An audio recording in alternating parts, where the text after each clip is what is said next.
Corona के बाद रखें अपने दिल का ख्याल।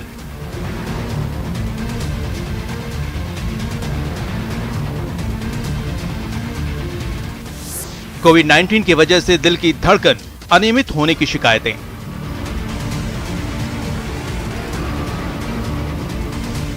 किसी मरीज में हार्ट रिदम तेज, किसी में धीरे होने की शिकायत।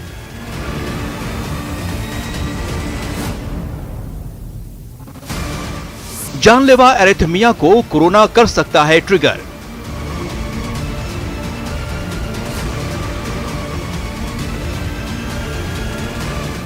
कोरोना एरिथमिया की वजह बन सकता है।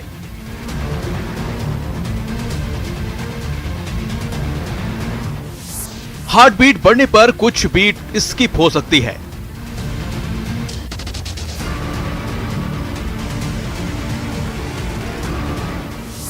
अनियमित heart beat stress and anxiety शराब लेने की वजह से हो सकती है।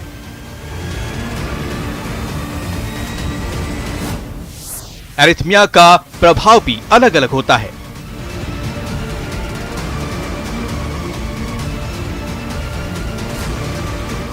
ध्यान न देने पर जानलेवा हो सकता है एरिथमिया।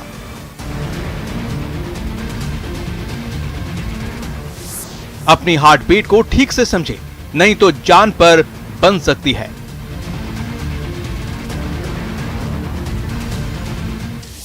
कोरोना के दौर में कैसे करें दिल की देखभाल।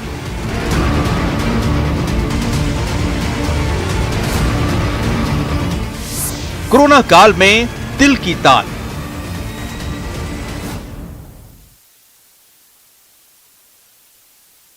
स्वागत है आप सभी का, आपके साथ मैं हूं स्वप्निल। यदि आपको चक्कर आते हैं, सीने में भारीपन लगता है, तो आपको डॉक्टर से इसके बारे में बात करनी चाहिए। यदि आपके दिल की धड़कन अनियमित लगती है तो आपको हार्ट स्पेशलिस्ट से संपर्क करना चाहिए, क्योंकि जब हमारी धड़कन कभी तेज कभी धीमी होती है तो यह स्थिति सामान्य नहीं है, यह चिंता का विषय है।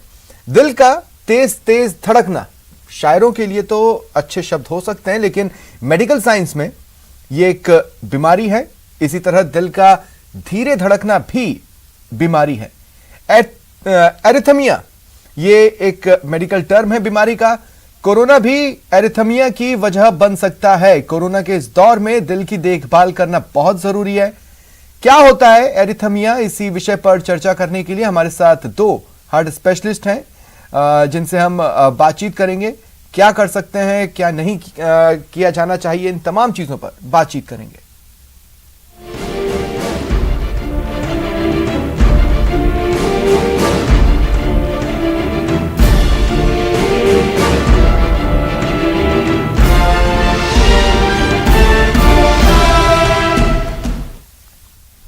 और जो मेरे साथ गेस्ट हैं, आइए मैं आपको इंट्रोड्यूस करवा देता हूं। डॉक्टर संजीव शर्मा डायरेक्टर हैं कार्डियोलॉजी ईएचसीसी जयपुर से मेरे साथ जुड़ रहे हैं, और डॉक्टर रुचि गुप्ता चीफ इंटरवेंशनल कार्डियोलॉजिस्ट हैं जेएनयू अस्पताल जयपुर से। आप दोनों का स्वागत है न्यूज 18 राजस्थान पर। और सबसे पहले तो थैंक्स, आपने अपना समय कोरोना काल में हमारे लिए, हमारे दर्शकों के लिए निकाला है। डॉक्टर संजीव, आपसे शुरुआत करना चाहता हूं। देखिए, तीन स्टेजेस हैं। एक तो नॉर्मल, एक या तो कोई कोविड पेशेंट है, और दूसरा जो पोस्ट कोविड सिनेरियो है जिसमें हम लोग रह रहे हैं। एरिथमिया क्या है, और कोविड केस में या फिर पोस्ट कोविड सिनेरियो में इसे किस तरह से डिटेक्ट करें?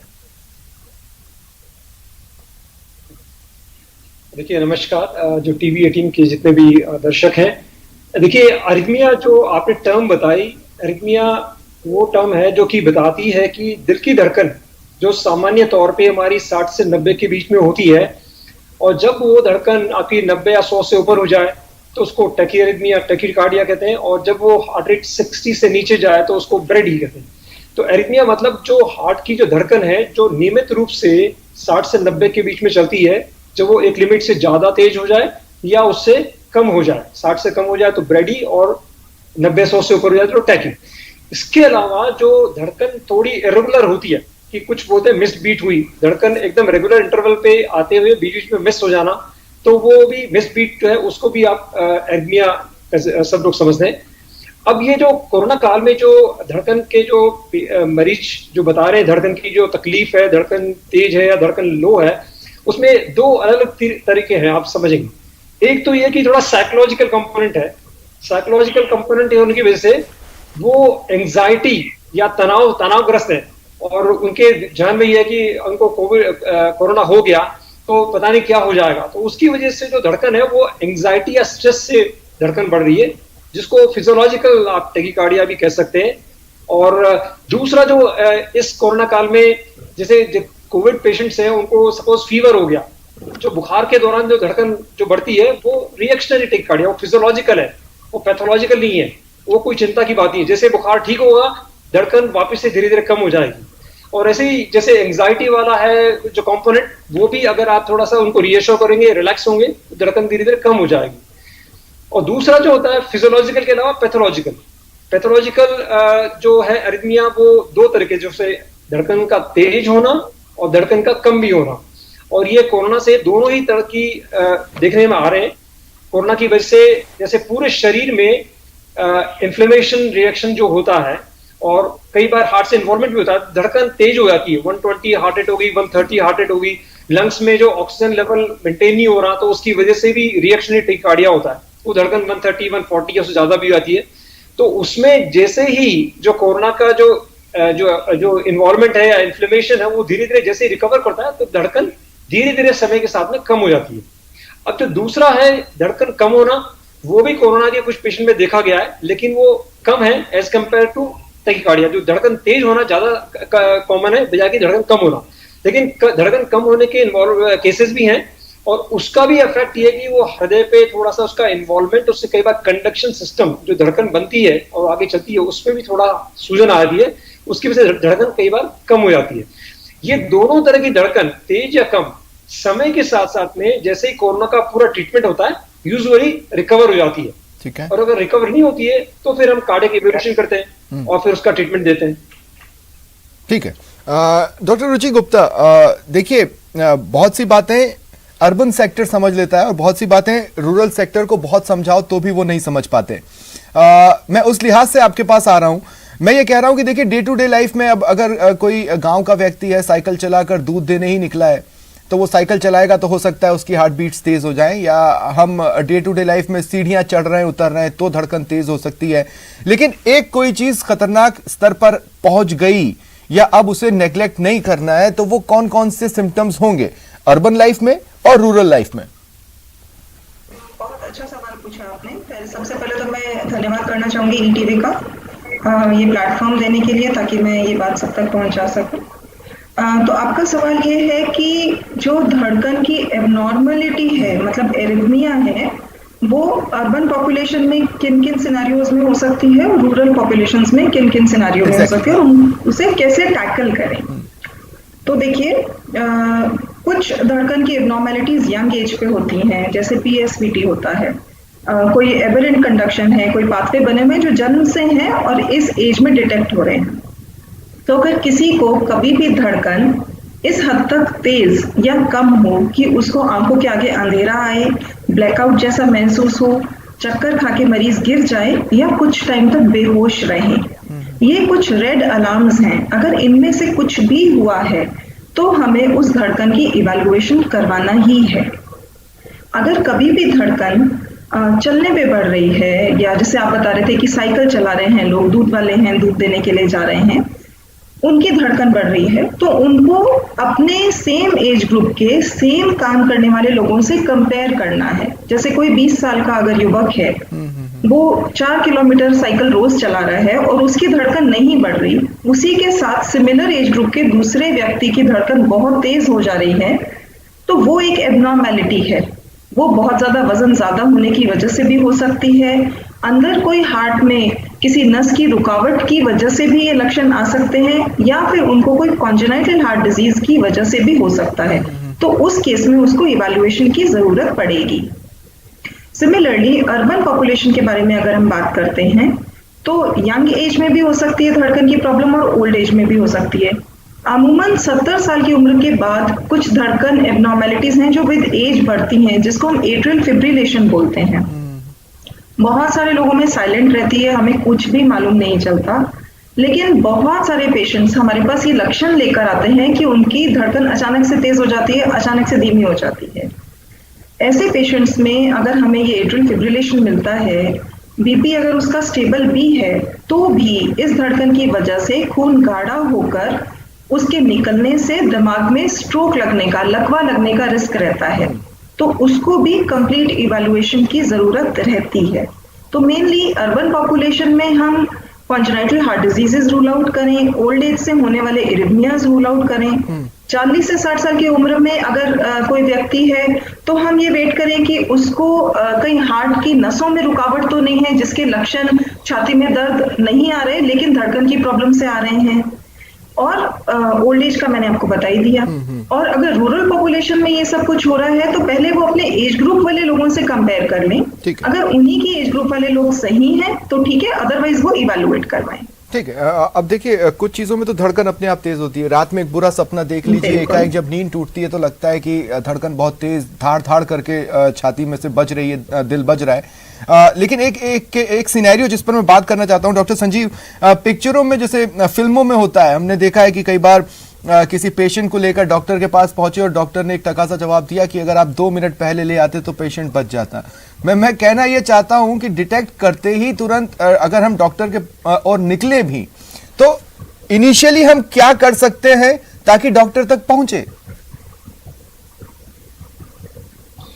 देखिए, डॉक्टर रुचि ने भी आपको बताया कि धड़कन के साथ में अगर कोई सिम्टम जैसे ब्लैकआउट स्पेल है, अगर आपको चक्कर आ रहा है और इस तरह का है, तो धड़कन हो सकता है कि एक लेवल से कम हो गई है या एक लेवल से ज्यादा हो गई है। तो उस समय आपको सबसे पहले तो जो भी पेशेंट है या व्यक्ति है उसको तुरंत लेटा देना चाहिए, ताकि जो लेटे हुए स्थिति में है ना, थोड़ा ब्रेन का परफ्यूजन बेटर हो जाता है। जो दिमाग की तरफ ब्लड सप्लाई है ना, थोड़ा सा पैर को ऊपर करेंगे या लेटा देंगे और तुरंत उनकी नब्ज देखनी है, और नब्ज कितनी है आपको मालूम पड़ जाएगा, कम है या ज्यादा है।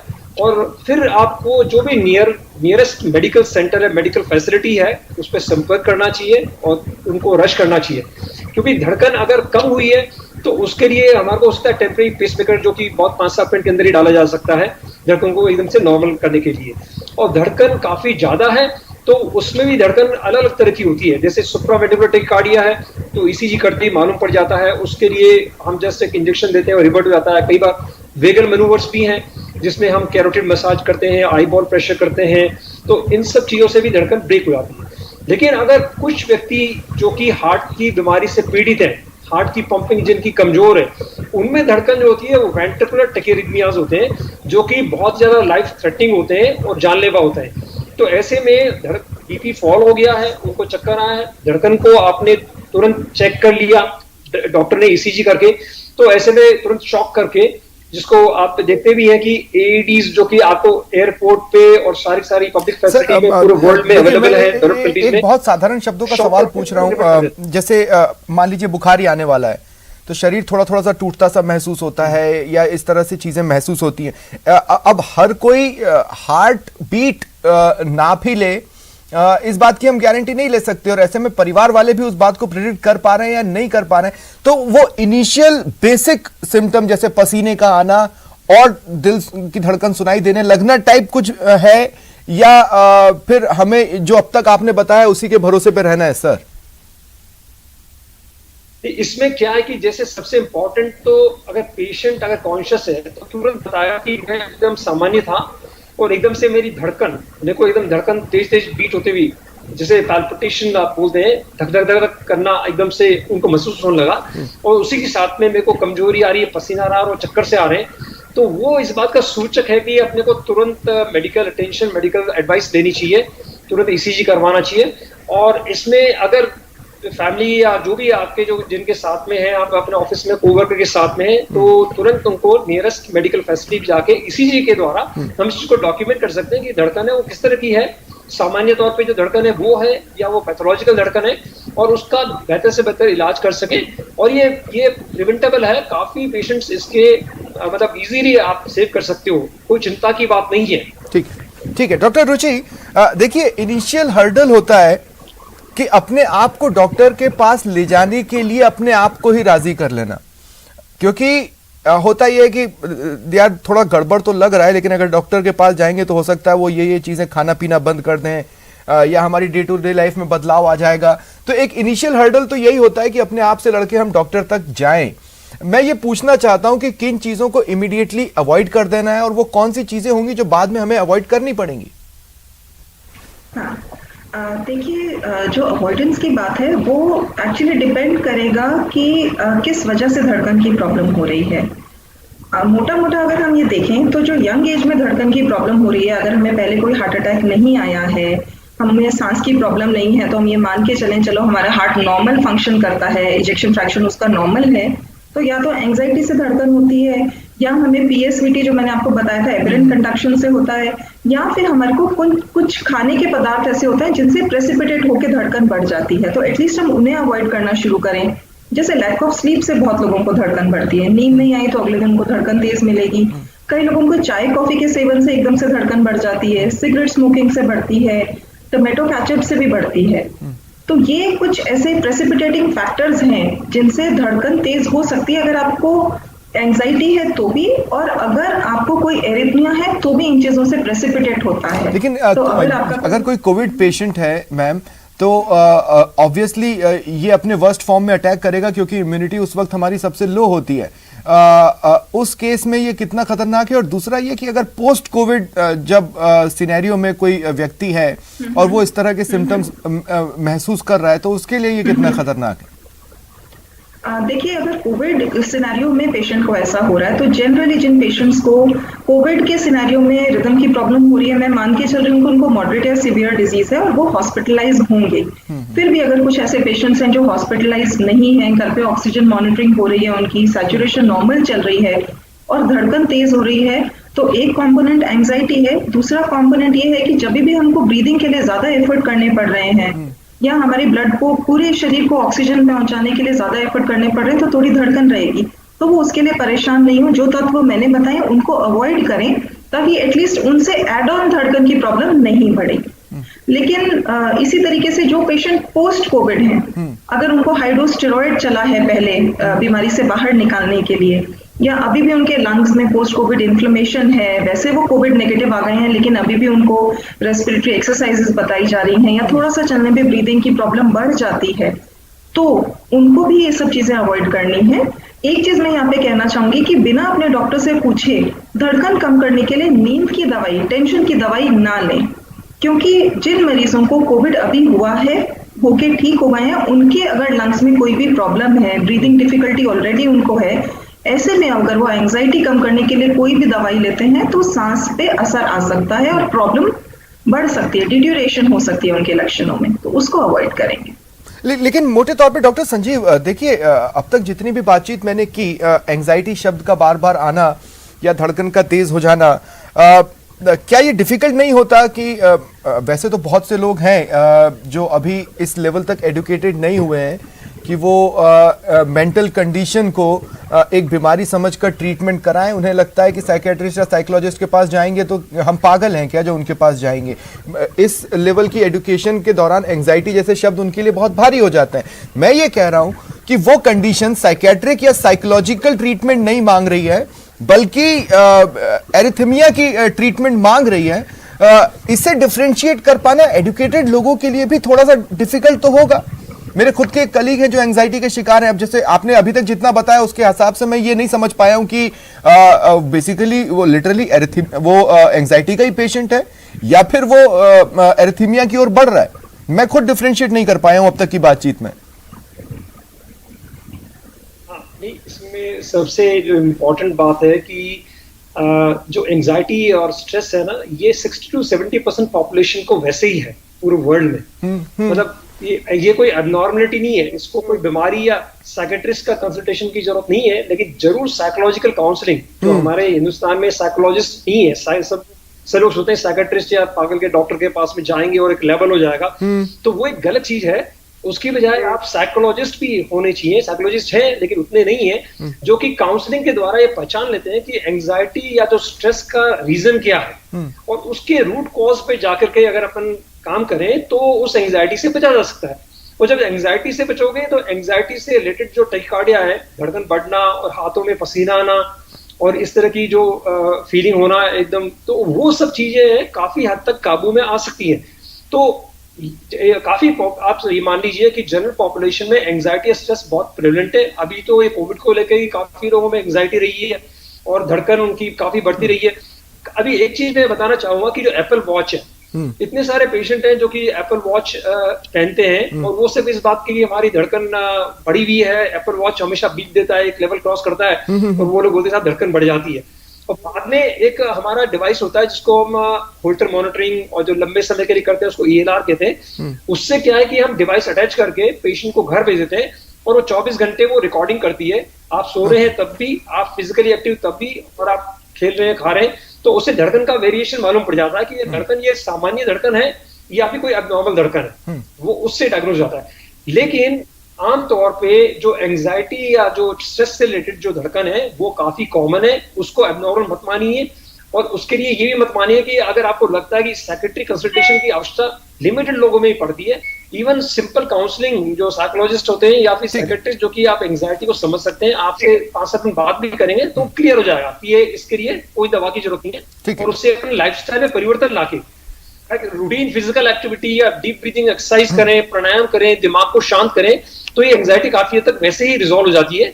ठीक, lastly but not the least, doctor Ruchi मैं आपके पास आ रहा हूं। देखिए मुझे नहीं पता, एक कहावत हमने बचपन से सुनी है, वो कहावत डॉक्टर्स को पसंद है या नहीं है, या डॉक्टर्स उस कहावत से चिढ़ जाते हैं, मुझे बिल्कुल आइडिया नहीं है। अगर डॉक्टर्स चिढ़ते हैं तो मैं पहले ही सॉरी कह देता हूं। ऐसा कहते हैं, an apple a day keeps the doctor away. अब ये कहावत हम बचपन से सुनते आ रहे हैं, लेकिन अगर इस एरिथमिया के बेसिस पे मैं कहूं तो क्या ऐसा कोई एलिमेंट है जो a day will keep the doctor away?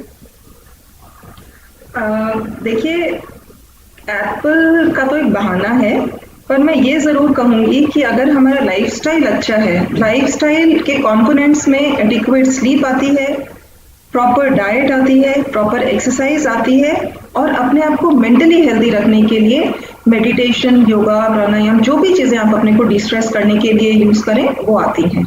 अगर हम इन सभी चीजों का ध्यान रखें, जैसे हम लोग 30 से 45 मिनट की रोज कोई भी मॉडरेट इंटेंसिटी एक्सरसाइज कर रहे हैं, चाहे वो ब्रिस्क वॉक है, चाहे हम अपनी चॉइस की कोई स्पोर्ट्स खेल रहे हैं, चाहे हम स्विमिंग कर रहे हैं, डाइट में हम ध्यान रख रहे हैं कि हम हाई कोलेस्ट्रॉल फूड्स नहीं ले रहे, सॉल्ट बहुत ज्यादा नहीं ले रहे, ऐसे फूड्स खाने की कोशिश कर रहे हैं जिनमें हमें बहुत सारे विटामिन्स और मिनरल्स मिल रहे हैं, प्रोटीन कंटेंट अच्छा है, रात को हम आराम से सो पा रहे हैं, हमारा स्लीप साइकिल नॉर्मल है, ताकि अगर हम बहुत लेट नाइट जाग रहे हैं और इरेटिक स्लीप पैटर्न्स हैं हमारे, तो बॉडी कुछ हार्मोन्स रिलीज करती है जिससे हमारी धड़कन पे असर आता है। तो अगर हम इन सभी चीजों को फॉलो करते रहें टाइमली, तो डेफिनेटली हम बहुत लंबे समय तक डॉक्टर्स के पास अपनी विजिट्स, जो कुछ विजिट सिर्फ इसलिए हो जाती हैं कि हमें जानना है कि कहीं हमें कोई हार्ट की प्रॉब्लम तो नहीं है, वो विजिट्स अवॉइड हो जाएंगी अगर हम अर्ली एज से इन सभी पैरामीटर्स का ध्यान रखेंगे जो मैंने अभी आपको इन जनरल बताया है, लाइफस्टाइल मॉडिफिकेशंस। ठीक है डॉक्टर संजीव, डॉक्टर रुचि, थैंक्स, शुक्रिया आपका हमारे साथ जुड़ने के लिए और अपने सजेशंस के लिए। फिलहाल इतना ही, दिल का मामला है, सीरियस लीजिए। नमस्कार।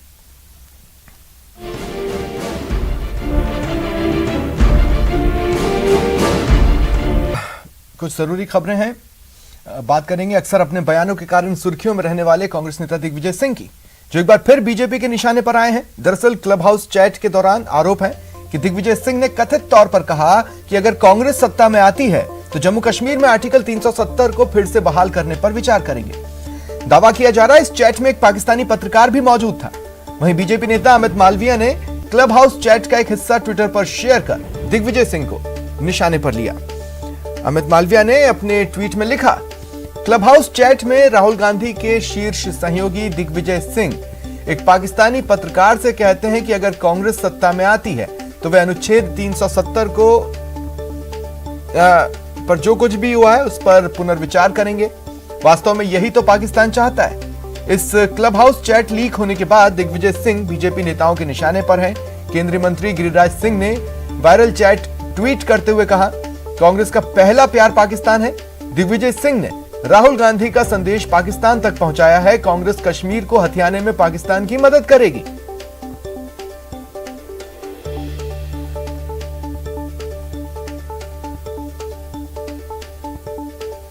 और बीजेपी प्रवक्ता संबित पात्रा ने कहा कि कांग्रेस देश विरोधियों के क्लब हाउस है। वहीं उन्होंने कहा कि दिग्विजय का बयान टूल किट का हिस्सा है।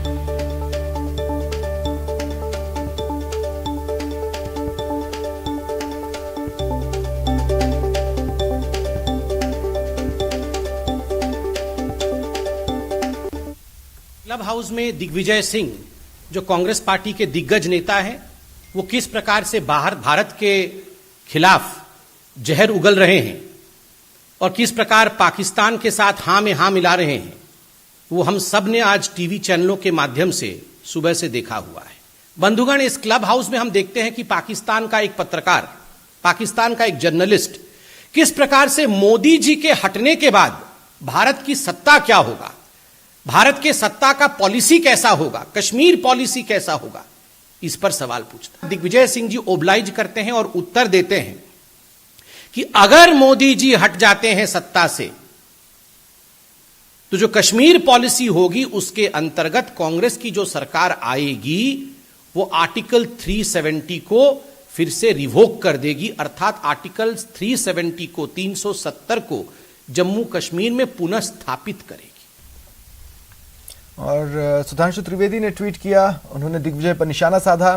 उन्होंने लिखा है कि बंदूक के दम पर आजादी के नारों में लोकतंत्र था, सुरक्षा बलों की हत्या के जश्न में इंसानियत थी, कश्मीरियत के प्राचीनतम प्रतीक अमरनाथ यात्रा पर आतंकी हमले कश्मीरियत थी, मुस्लिम बाहुल्य पर मुस्लिम अल्पसंख्यक थे।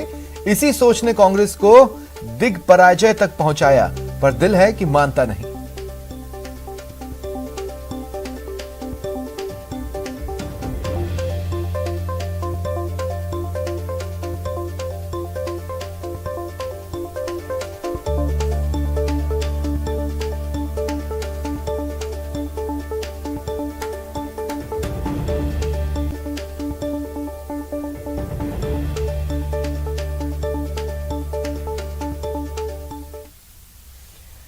विश्व बाल श्रम निषेध दिवस आज है। राज्य स्तरीय वेबिनार आयोजित हुआ, प्रदेश भर में मंथन चला।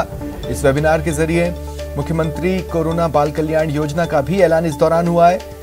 जो अनाथ हुए हैं बालक कोरोना से या बालिका, उन्हें 1 लाख का अनुदान मिलेगा। 18 साल की उम्र तक 2500 रुपए की मासिक सहायता दी जाएगी। 18 साल की उम्र पूरी होने पर 5 लाख की सहायता इस योजना के तहत दी जा रही है। 12वीं कक्षा तक निःशुल्क आवासीय विद्यालय या हॉस्टल की सुविधा की बात भी ये योजना करती है। श्रम हो, चाहे बाल विवाह हो, चाहे बालकों के प्रति हिंसा हो, किस रूप में ये समस्या है हम सोच सकते हैं। बाल विवाह भी होना, क्या बचपन के अंदर गोद में लेके विवाह हो रहे हैं, और राजस्थान तो उसके अंदर बहुत अग्रणी है। ये सब समस्या एक दूसरे से जुड़ी हुई है। इसलिए मेरा मानना है कि इसको बहुत ही गहराई से जाने की आवश्यकता है, और मैं अनुभव करता हूं कि इसमें जितनी सरकारी भूमिका है उससे बड़ी भूमिका एनजीओ की हो सकती है। जैसे कैलाश सत्यार्थी दीदी ने एनजीओ बनाया और रिकॉग्नाइज किया उनको दुनिया ने, तो हमारा प्रयास होना चाहिए कि हम एनजीओ किस प्रकार बनाए इन बाल श्रमिकों को लेके, बालकों की समस्याओं को लेके अधिक से अधिक एक नेटवर्क पैदा करें पूरे देश के अंदर, पूरे प्रदेश के अंदर, और सरकार का उनको प्रोटेक्शन मिले, संरक्षण मिले, सहयोग मिले। खाली एनजीओ बनाने से काम नहीं चले। एनजीओ तो बहुत काम कर रहे हैं बेचारे, अच्छा काम कर रहे हैं, पर उनकी एक लिमिट होती है काम करने की। जब तक सरकार उसको सहयोग नहीं करे, एक प्रकार से सरकारी स्पॉन्सर टाइप एनजीओ हो, सरकार का सहयोग मिले सब तरह से उनको।